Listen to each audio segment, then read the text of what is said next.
In the vast, cold emptiness of space, a lone fleet drifts with no hope of survival. A species, on the brink of extinction, fights to hold on to their last shred of life. But just as all seems lost, a strange signal reaches out from the stars, an invitation, a chance for salvation.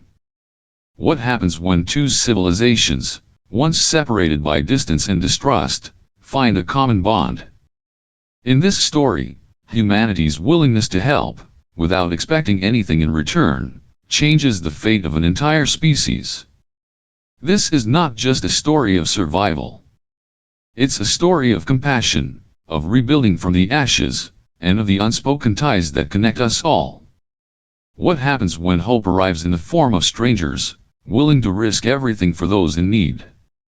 Stay with us, as we explore a new chapter in the vastness of space.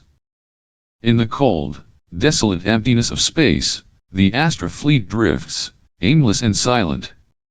Time, it seems, has no meaning here, only the vastness, stretching infinitely, with no mercy to give. The stars, once symbols of hope, now appear distant and uncaring, their light too far to reach. The once powerful ships of the fleet, mighty symbols of their civilization, now float like fragile shells, their once bright propulsion systems dimmed and failing. They are helpless, stranded in the unyielding void of space. The fleet's flagship, the Icarus, the pride of the Astra fleet, drifts alone in this endless expanse. Inside its cold, metal walls, Captain Kalis stands at the helm, her eyes scanning the fading readouts of the command bridge. The flickering lights overhead pulse weakly, casting long shadows across the room, as if the very heartbeat of the ship is weakening with each passing second. Her crew, once bustling with life and energy, now works in near silence, each person lost in their own thoughts of survival. Around her, the remnants of her people are scattered. Scientists, artists, families, workers, each carrying the weight of their world's demise. Their once vibrant home planet, now nothing but dust and gas in a distant corner of the galaxy, is gone, consumed by a dying star that no longer had the strength to sustain them. The Astra fleet, with its last remaining survivors, fled, hoping to find sanctuary in the stars. But the stars had no answers. Captain Kalis grips the edge of her station, her mind racing. The power levels on the fleet's ships are dwindling rapidly, only enough to keep the life support running for another 14 days. If they cannot find help, if they cannot repair their damaged ships, they will be left to drift forever, their people slowly fading into oblivion. The thought of it feels like a weight pressing down on her chest. There is no time left. She can almost hear the ticking of a clock in her mind, counting down to an uncertain end. She looks out into the darkness of space, the view outside the window showing the endless abyss, and for a moment, she wonders if they are all alone. The stars, so bright and distant, offer no answers, no sign of life. There is nothing but silence. The cold, eternal silence of space, where time stretches on with no end. Behind her, the hum of the ship's systems fills the air, low and mournful. The crew moves quietly about their tasks, eyes heavy with exhaustion, the fear of what lies ahead reflected in their faces. Each person is silently asking the same question: will they survive? A low, mechanical beep breaks the silence. It is the communications officer, her voice sounding more strained than usual. "Captain, we've received a signal. It's faint, but it's coming from a nearby system." Kalis's heart skips a beat. A signal. Could it be the help they so desperately need? Kalis turns toward the officer, her voice calm but filled with the weight of her people's fate. Is it from a species we've encountered before? The officer checks the readouts. No, Captain. The signal is unlike anything we've ever detected. It's different. For the first time in days, a flicker of hope sparks in Kalis's chest. The vast emptiness that had surrounded them for so long seems to shrink, just a little. She knows the decision is risky. The unknown is terrifying, but it might be their only chance. Without wasting another second, Kalis makes a decision. Prepare the scout ship. We'll go investigate. This may be our last chance. The crew moves swiftly, almost as if they, too, feel the weight of the moment. Captain Kalis watches them, her mind torn between hope and the harsh reality of their situation. Their lives depend on what lies ahead in the dark. Will this mysterious signal be their salvation, or another cruel twist of fate in the cold, unfeeling vastness of space? As the Arian, the scout ship, prepares for launch, Kalis takes one last look at the crew, her gaze settling on the faces of her people. They are all counting on her. She cannot afford to fail. The Icarus drifts in the vast emptiness once more, but now there is a flicker of something new, something fragile, but real. Hope. Inside the command bridge of the Icarus, a quiet hum reverberates through the air as the crew works, each person lost in their thoughts, their eyes glancing nervously at the flashing monitors. The silence is broken only by the occasional beep of the systems, a constant reminder of how fragile their existence has become. The stars outside are dim, like distant diamonds scattered across the void, offering no warmth, no promise. But then, a new sound. A soft, almost imperceptible ping.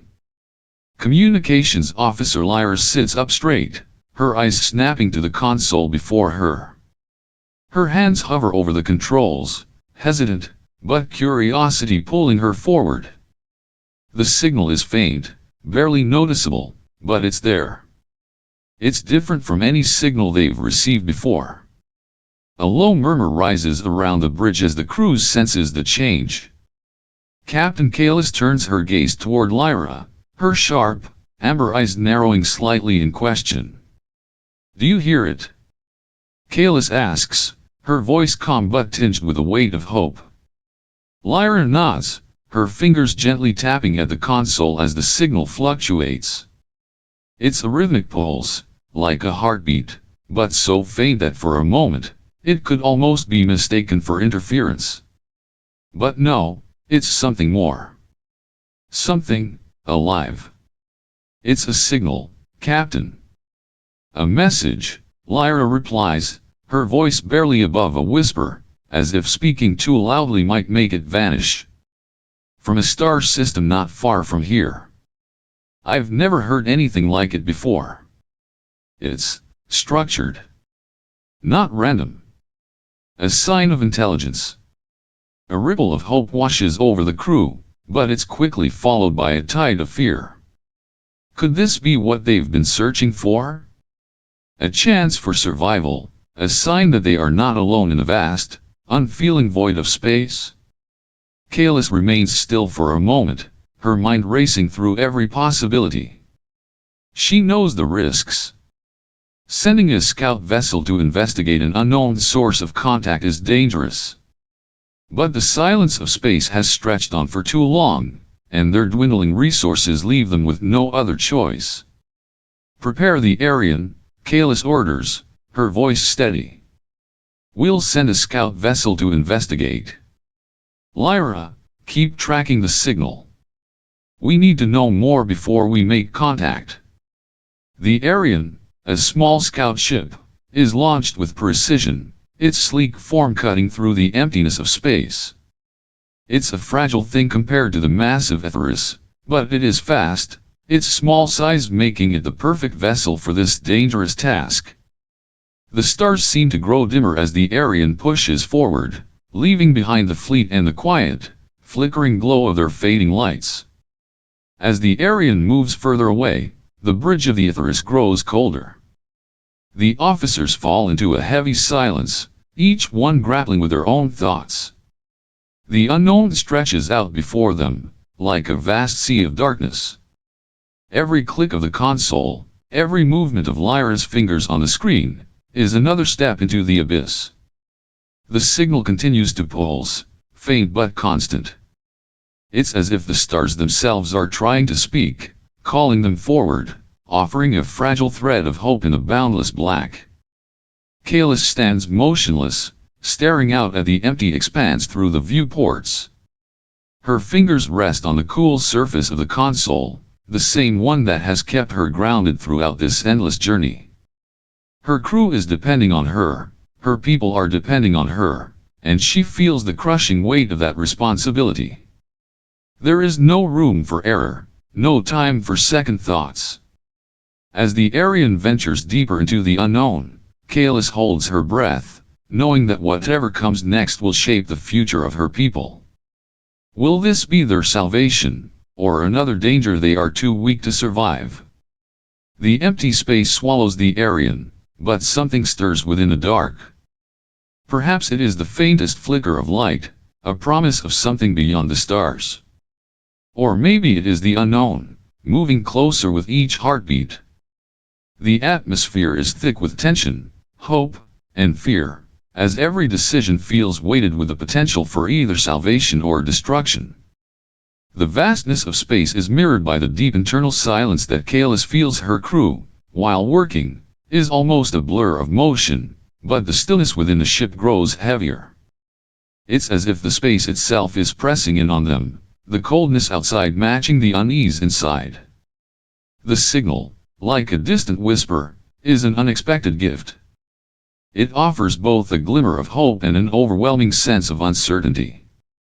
The unknown is always terrifying, yet it holds the possibility of life, of a future beyond the dark, endless void. Lyra's discovery is a spark, small, fragile, but filled with potential. Captain Kalis is caught between the instincts of a leader who must keep her people alive and the human desire for something greater, something more than survival.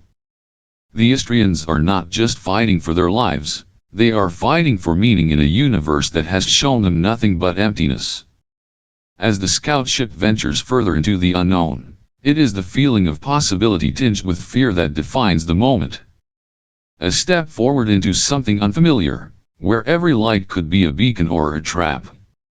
The Aryan glides silently through the black sea of space, its engines a faint whisper against the vast, endless quiet.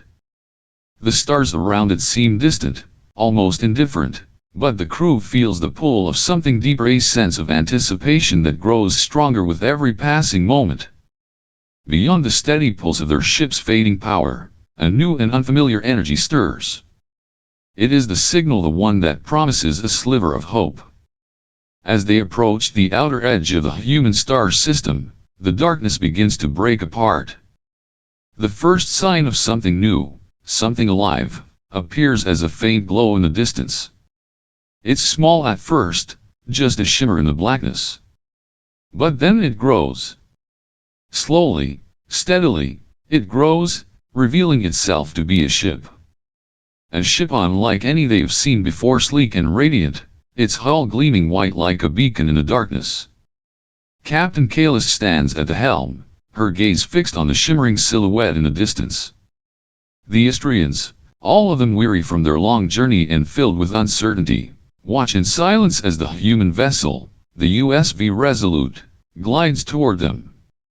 The ship's elegance strikes them as otherworldly, its smooth, streamlined design betraying none of the harsh, industrial features they've grown accustomed to. The Resolute is a vessel of grace, its hull illuminated by the light of distant stars, casting a soft glow that reflects off the Aryan's glassy surface. In the silence of the command bridge, the crew is tense, their eyes fixed on the distant human ship. They've encountered nothing but hostility in the depths of space, fierce species that had no interest in helping them. Now, faced with this strange new presence, they cannot help but feel a rush of conflicting emotions: hope, fear, suspicion. Could this ship really be different? Could these beings be offering them something they've never been given before, something that could save them? As the USV Resolute moves closer, the pulse of the signal grows stronger, like the beating of a heart. It's impossible to ignore now this connection, this invitation. Captain Jackson Cross stands at the helm of the Resolute, his face illuminated by the soft glow of his ship's control panels. His eyes are focused, his expression calm, as though meeting another ship in the vastness of space was just another day's work. Yet, despite his composure, there's an underlying energy in his gaze, a quiet excitement, a flicker of something new. When the communication channel finally opens, the voice that greets the Astrians is steady and warm, completely unlike any of the hostile voices they've encountered before. This is Captain Jackson Cross of the USV Resolute. We've detected your signal. We're here to assist. Please, tell us how we can help. For a long moment, the Astrian crew can only stare in disbelief. There is no threat in Cross's voice, no aggression, no underlying demand for anything in return. It is simply an offer. And this offer is unlike anything they have ever encountered. Lyra, the communications officer, is the first to speak. Her voice trembles slightly, but she forces herself to maintain composure. You can help us. Her question hangs in the air, thick with disbelief. Captain Kalis takes a step forward, her heart pounding in her chest. She looks out into the vast expanse of space, where only moments ago she felt utterly alone. Now, for the first time in what feels like eternity, she feels a spark of hope. Her voice comes out steady but uncertain. Why? Why are you helping us? We've encountered nothing but hostility. Why would you offer aid without asking for something in return? There's a pause on the other end of the line, a moment of stillness that seems to stretch out longer than it should. Then, Captain Jackson Cross speaks again, his voice carrying a quiet sincerity that cuts through the cold space between them. Because that's what we do. We help. It's who we are. His words are simple, but there is a weight to them, an unspoken truth that resonates deeply with Kalis. You don't have to be alone in this. The words land on Kalis like a heavy stone dropped into a still pond, sending ripples of emotion through her. She looks out the viewport, staring at the USV Resolute as it continues to approach, its form now clearer, its warmth undeniable. She sees no malice, only a quiet strength. It's like a door opening in front of her, a door she never thought she'd see. Behind her, the crew is still stunned. They had braced themselves for confrontation, prepared to defend themselves against yet another cold, uncaring species. But here, for the first time, they are met with kindness. The humans have offered help without question, without hesitation. And in that offer, something shifts within the Astrian crew. The suspicion, the distrust, begins to dissolve, replaced by a flicker of hope, a hope that perhaps, for the first time, they've found something real. Captain, Lyra says softly, her eyes never leaving the screen, this is real. They are offering help. Kalis nods slowly, still processing the enormity of it all. Prepare to receive them. Let's see where this path leads. Her voice is quiet, almost as if she's speaking to herself more than to her crew. But in her heart, something has changed. The cold void that had consumed them is now filled with the faintest hint of warmth, and with it, the possibility of survival. The USV Resolute draws closer, its sleek, radiant form now fully visible against the backdrop of distant planets. The crew aboard the Aryan watches in awe, their eyes wide, filled with disbelief and wonder. The human ship, so different from anything they've known, represents something more than just a lifeline. It represents a chance to start again, a chance to rebuild what was lost. The Astrians are not alone anymore. And for the first time in what feels like forever, hope begins to take root. The Icarus drifts in a silent void, its hull battered and weary from the long journey and the damage it sustained. The once proud vessel, a symbol of hope for the Astrians, now looks fragile in the face of the harsh emptiness of space. Inside, the corridors are dim, the hum of the ship's failing systems a constant reminder of their dire situation. Captain Kalis stands at the helm, her eyes fixed on the monitors displaying their crumbling power reserves. Time is running out, and every moment that passes feels like a step closer to oblivion. The USV Resolute has already begun its work. Captain Jackson Cross and his crew have made their offer clear assistance, without hesitation. They've come from Earth, a planet brimming with life, with technology far beyond the Istrians' current capabilities. The Istrians, though grateful for the offer, are reluctant. They've never had to rely on others before, and their pride holds them back. They've always been a proud civilization, self-sufficient, capable. Now, standing on the edge of survival, they are forced to accept help they never imagined needing. The human engineers, bright-eyed and determined, work alongside their Istrian counterparts, their hands moving over the damaged systems with a kind of fluidity that speaks of their experience. There is a quiet camaraderie in the air, but beneath the surface, a current of tension pulses through the workstations. The technologies of the two species are fundamentally different, like two languages trying to understand each other. The human engineers adapt quickly, rerouting power, repairing fractured conduits, and using their tools to make sense of the broken, alien systems.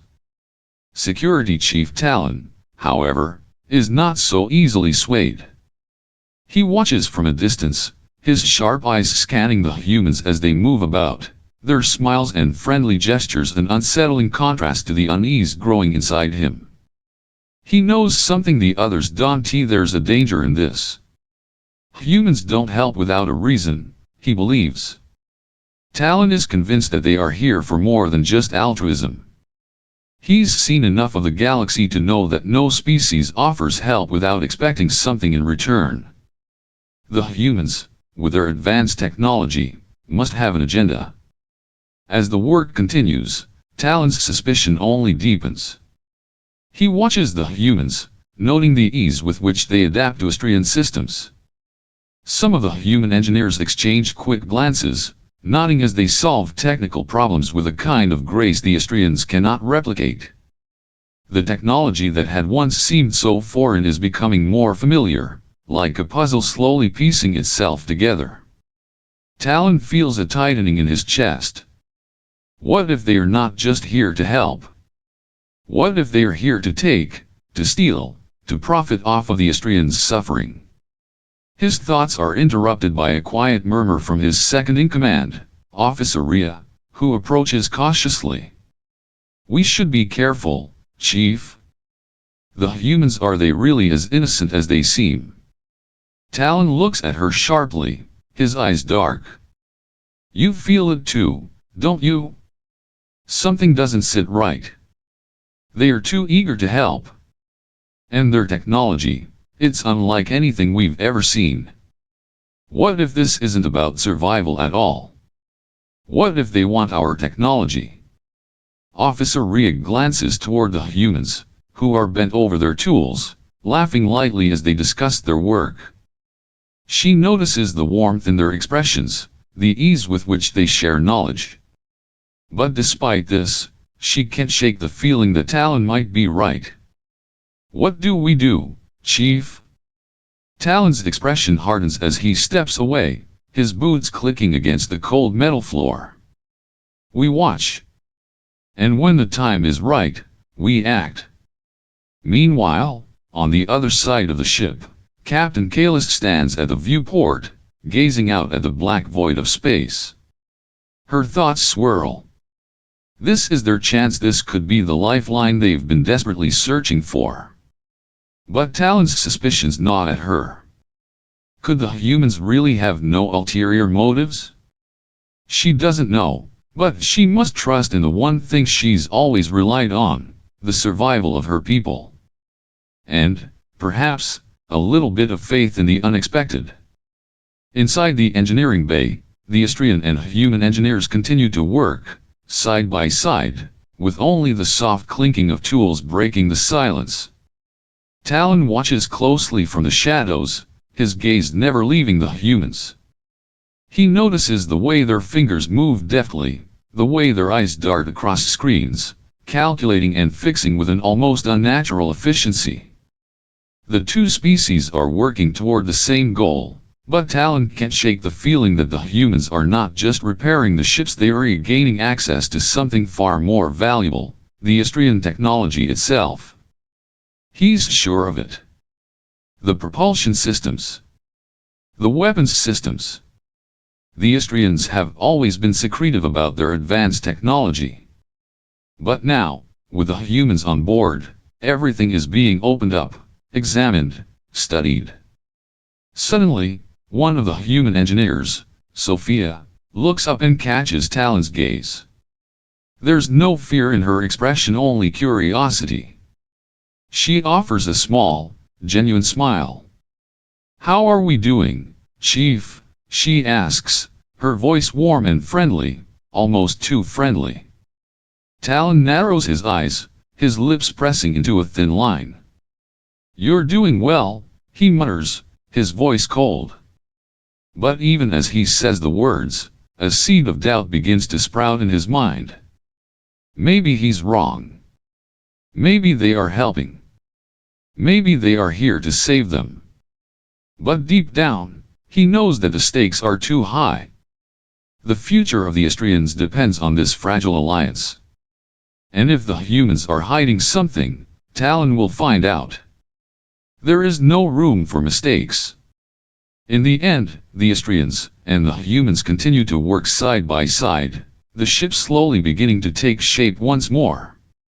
Yet beneath the surface, the tension grows, an unease that threatens to unravel everything. As the repairs progress, so does Talon's suspicion. He can feel the weight of the decision ahead. When the Istrians are strong enough, he will have to choose, trust the humans, or take matters into his own hands. But time is running out. And the Istrians are not the only ones who need their ships repaired. The stillness of space is shattered by the sudden surge of energy. A low hum begins to vibrate through the Istrian ships, growing louder and more insistent, as if the very fabric of space itself is trembling. From the distant star, a massive burst of light erupts, streaking across the black expanse like a fiery dragon breaking free from its prison. The Istrians on the bridge of the Aetheris feel the hairs on the back of their necks rise, the warmth of the solar flare growing even in the cold, endless void. Captain Kalis stands frozen, her eyes wide, scanning the sudden chaos unfolding before them. The flare, enormous and furious, races toward them with terrifying speed. Its fiery tendrils stretch out, an inferno of unrelenting heat and radiation, glowing brighter and brighter with every passing second. The temperature on the bridge spikes as the waves of deadly energy surge closer. Even through the ship's reinforced shields, the heat is beginning to make the air feel heavier, thicker, as if the ship itself might melt away under the weight of the sun's wrath. A voice breaks the tension. Captain Jackson Cross's voice, coming through the comms, steady but urgent. "This is Resolute. We're moving into position to shield you. All human vessels, form up around the Istrian fleet. We're taking the first impact." Kalis blinks, her heart pounding in her chest. "Shield them?" She turns to Talon, who has already moved to his station, his expression grim. The fear in his eyes is palpable, fear not just of the impending disaster but of the unfamiliarity of the humans' actions. He mutters under his breath, "They are offering themselves as shields. For us." Indeed, the humans are positioning themselves, moving into a line between the Istrian ships and the oncoming flare. Their vessels, sleek and streamlined, are barely large enough to be visible against the scale of the incoming storm, yet they do not hesitate. Resolute and the other human ships form a protective barrier, their hulls glowing faintly with the energy of their shields. Their vulnerability is apparent, but so is their resolve. The Istrians had never seen anything like this before, this willingness to sacrifice for another species, without question, without hesitation. Kaelus's heart swells with a mix of awe and disbelief. Could it be true? Could the humans really be offering this kind of protection without asking for anything in return? She watches as the human ships move into position, their glowing shields rising, shimmering like a wall of light. Her thoughts race, but there's no time to ponder the depth of their offer. The flare is coming, and they have no choice but to trust these strange new allies. The sound of the flare grows louder, like a distant thunderclap getting closer and closer. The entire fleet vibrates under the strain, and for a moment, the crew can only feel the weight of it pressing in. But then, as the flare hits the shields of the human ships, a brilliant flash of light explodes outward, lighting up the dark expanse of space like a second sun.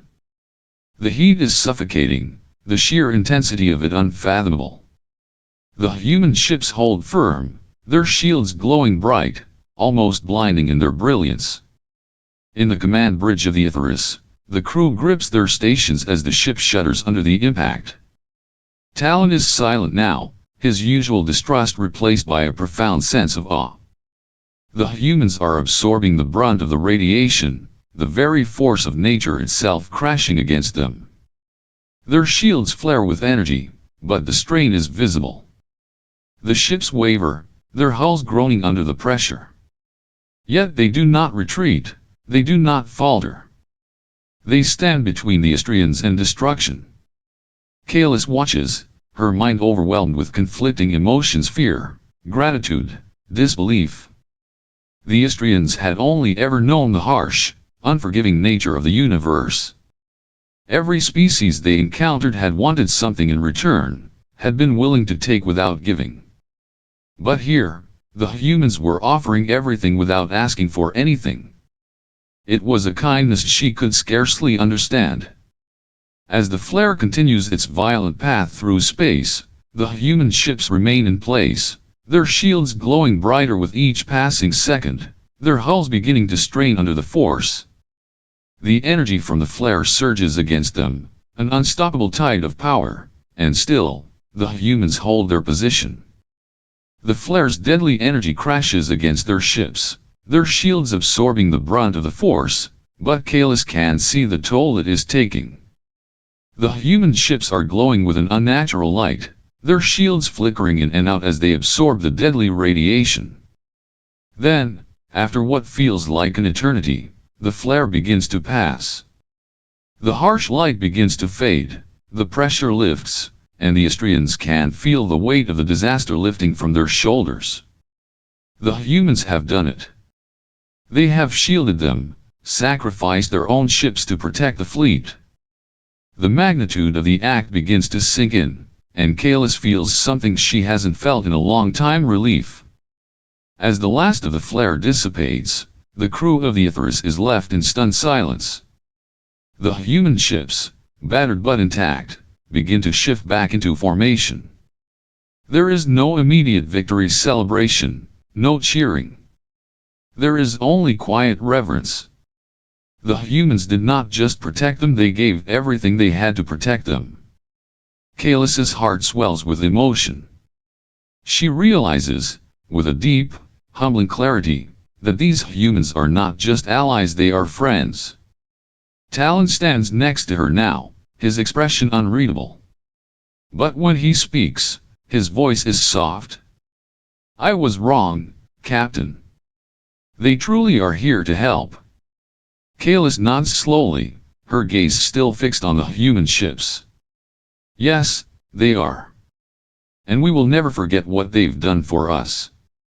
The immense solar flare has passed, leaving only the faintest traces of its destruction in the cold, silent emptiness of space. But what remains is something far more powerful: a bond between two species, formed not in the fires of war or conflict, but in the sacrifice of selfless protection. As the Istrian fleet drifts, now safe, surrounded by their human allies, the stars above seem a little less cold, a little less distant. Perhaps, for the first time in a long while, the Astrians have found a glimmer of warmth in a vast, unfeeling void. The moment the solar flare passed, a heavy silence descended upon the fleet. The weight of the radiation's impact lingered in the air like a fading storm cloud, its energy still pulsing through the ship's systems. Yet, in the aftermath, the sense of disaster, of doom that had filled the Astrian fleet for so long, began to lift, if only slightly. The Astrians had survived, but the cost was clear. Many ships were battered, their systems strained, and their hulls scarred by the brutal force of the flare. Captain Kalis stood alone on the bridge of the Icarus, her eyes not on the distant stars, but on the faces of her people. They had fought so hard to survive. The entire fleet had been on the brink, facing annihilation without hope, and yet they were still here. She could feel the pulse of the ship beneath her feet, steady now, but fragile. As she gazed out into the vastness, the cold emptiness of space seemed less daunting. There was a light on the horizon now, not from the distant stars, but from the humans, those strange, unexpected allies who had saved them all. The humans had done something no one could have expected, something beyond the practical. They had given their lives, their ships, to protect the Astrians without a second thought. Their shields had absorbed the worst of the flare, their ships creaking and groaning under the strain. But they had held strong. They had sacrificed, and for that, Kalis could feel something deep in her chest, something she hadn't allowed herself to feel in years: gratitude. Real, unwavering gratitude.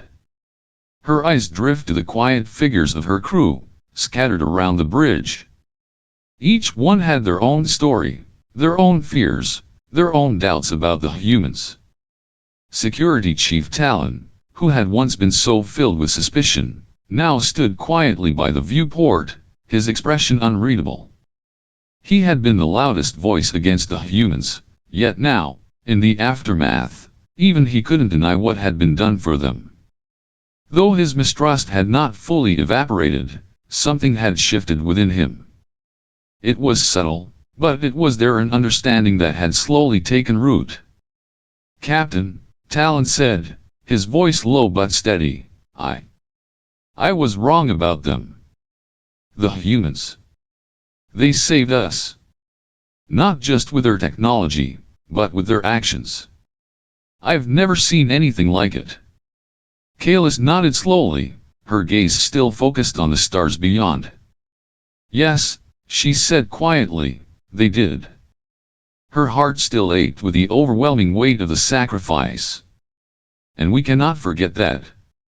Talon was silent for a long time, then spoke again, his voice softer now, touched by something Kalis hadn't expected. "I thought they were like the others. I thought they would want something in return. But I see now, they do this because it's who they are."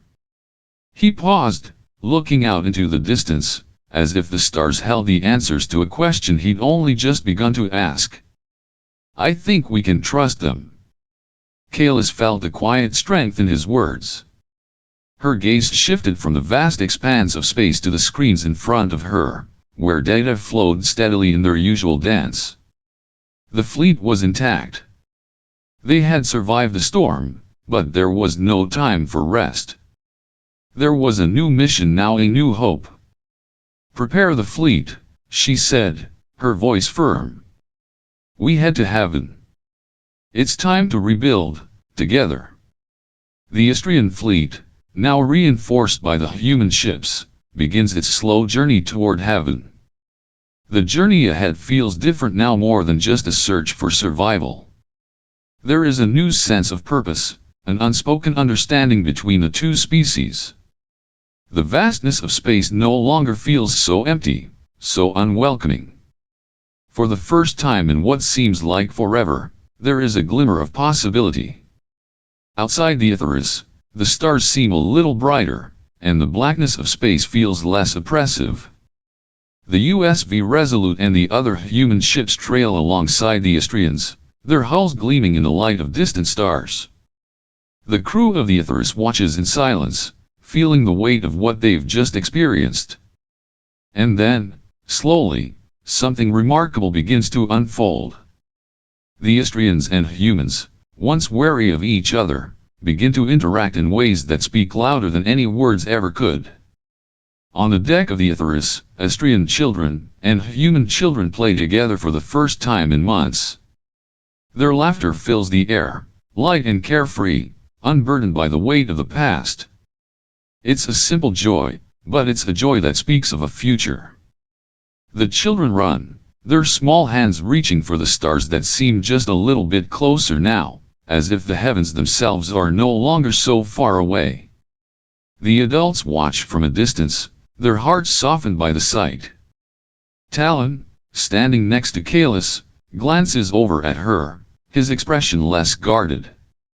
His eyes flicker briefly toward the children playing human and Istrian alike, and for the first time, he allows himself to smile. Not out of suspicion, but because he knows that this unity is the beginning of something far greater.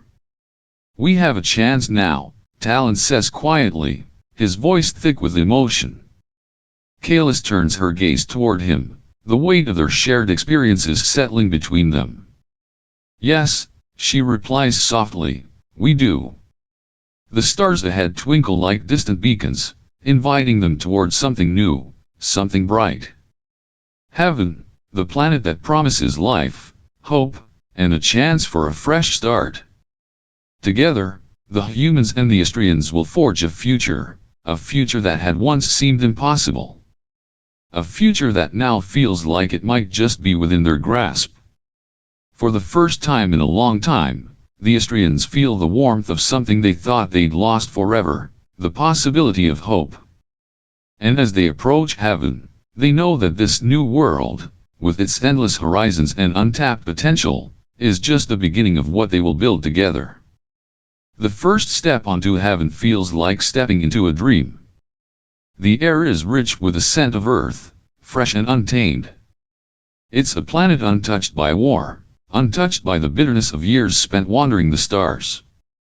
For Captain Kalis, the ground beneath her feet is not just soil, it's a new beginning, the first solid ground her people have felt in what seems like an eternity. She breathes in the air deeply, filling her lungs with the scent of life, something she had almost forgotten existed. Beside her stands Captain Jackson Cross, his face soft with a rare smile, though it's not the usual confidence he carries. There is something humble in his expression now, a quiet joy that mirrors the warmth of the sun that shines down upon them. The golden light bathes them, casting long shadows but also promising something new. Something bright. They stand together at the edge of a vast field, the Istrian fleet having just landed. The rolling hills of heaven stretch out before them like a sea of green, the bright sun warming the landscape in ways that seem almost magical. There is a sense of endless possibility in the air. The lush grass, the towering trees swaying in the wind, and the wide blue sky overhead all speak of something untouched, something pure. It's a world of life, and for the first time in so long, the Istrians can feel what it's like to belong again. Behind them, the first structures of the new colony rise up, simple, yet sturdy homes that blend both Istrian and human designs. The materials are foreign, the technology new, but the effort is shared, and with each beam raised, with each wall built, a deeper bond forms. Humans and Istrians work side by side, their hands stained with the dust of creation. The colony is no longer just an idea, it is becoming a reality, and it's becoming something they all have a stake in. As they work, the first laughter breaks through the hum of construction. The sound of children, Istrian and human alike, fills the air, ringing like bells in the warm light. The children run through the grass, their feet kicking up the earth, their eyes wide with wonder as they chase each other, laughing and shouting with glee. For so long, the Istrians had only known the narrow, dim corridors of ships. They had seen nothing but the walls of their fleet. Now, they are free. They are alive. The children, so many of them, are running across a field where no walls, no ceilings, no space are closing in on them. They run with abandon, with a freedom that only a fresh start can offer. Captain Kalis watches them, her heart swelling with an emotion she thought was lost forever. Talon, standing beside her, watches the children too. His usual guarded expression is softened, a rare smile tugging at the corner of his lips.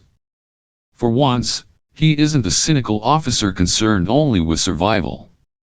For the first time, Talon sees hope not just for the Astrians, but for all of them. The humans, with their selfless acts of kindness and their willingness to help, have become something more than allies. They have become partners in a future that is just beginning. Beside him, Captain Jackson Cross feels the weight of the moment as well. As he watches the children running, playing in the fields, he realizes that this is what it means to truly help. He looks at Kalis, the leader who, like him, has witnessed the destruction of her people. But now, as the winds of change blow across the hills of heaven, they both understand that survival is no longer the goal. The goal is something deeper.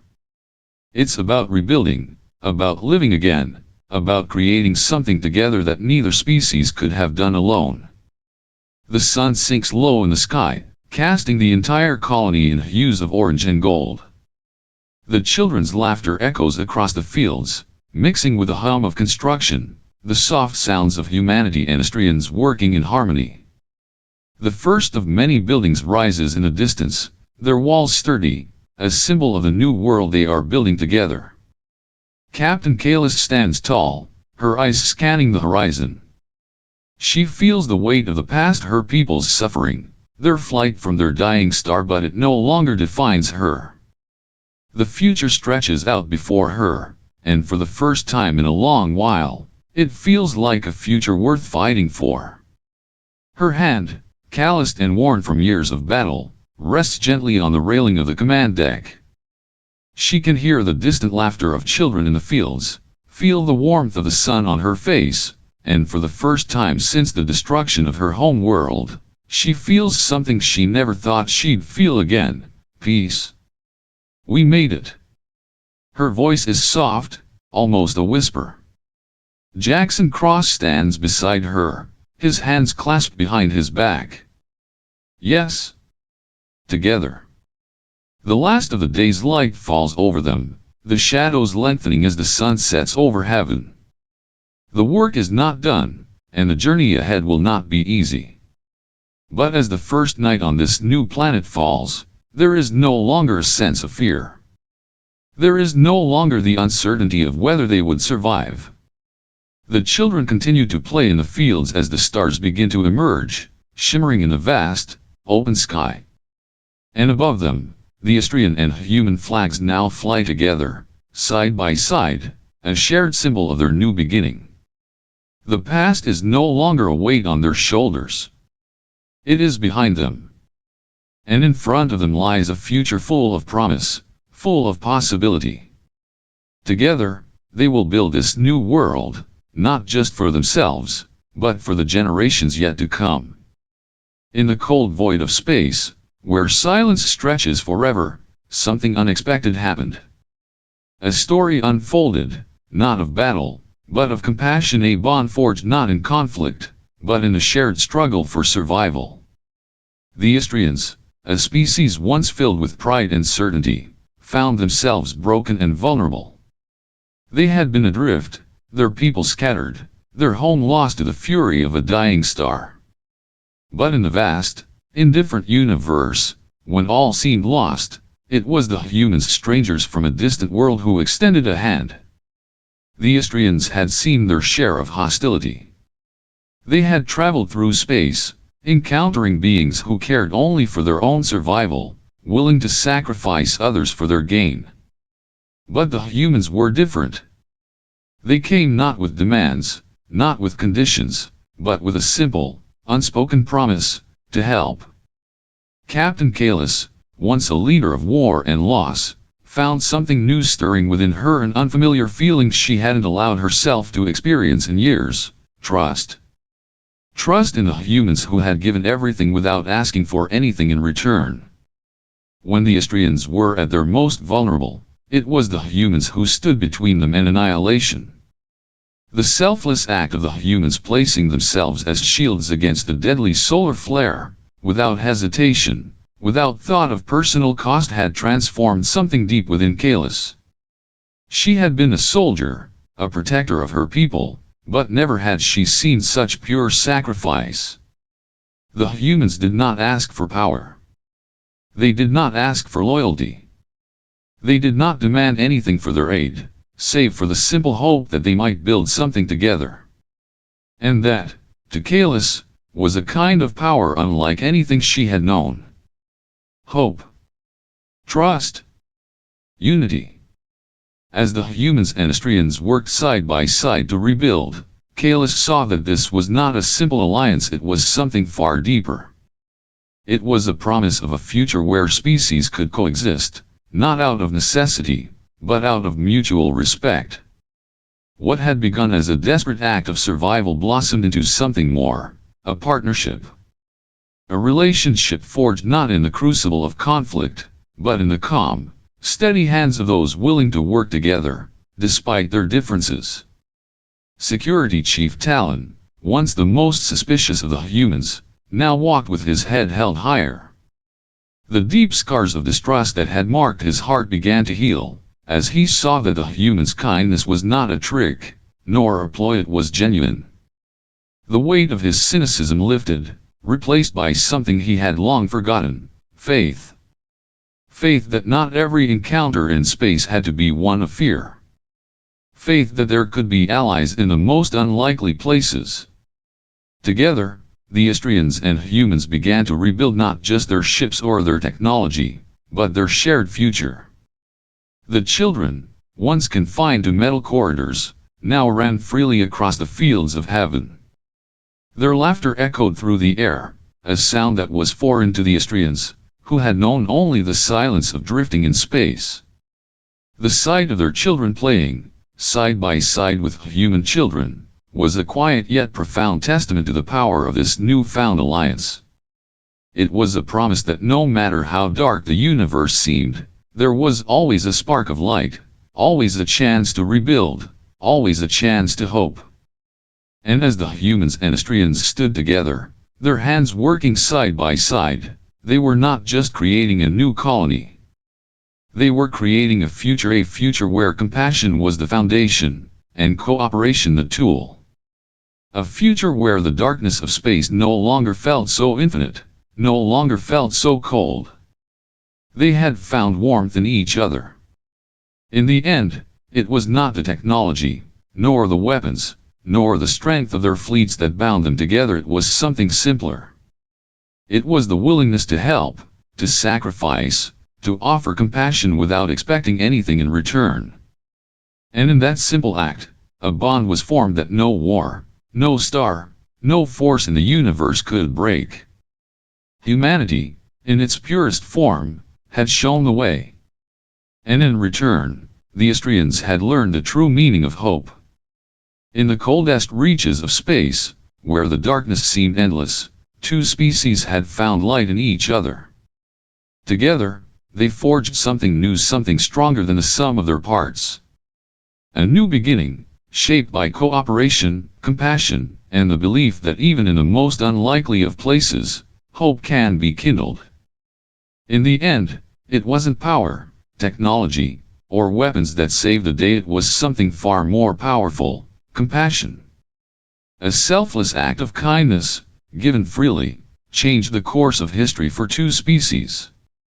In the cold expanse of space, where darkness seemed eternal, humanity and the Astrians discovered that the light of hope can shine through the most unexpected places.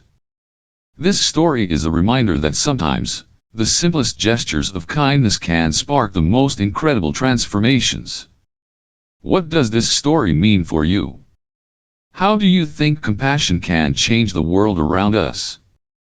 Drop your thoughts in the comments below, and don't forget to share if you believe that even in the vastness of space, the bonds we share can guide us to a better future.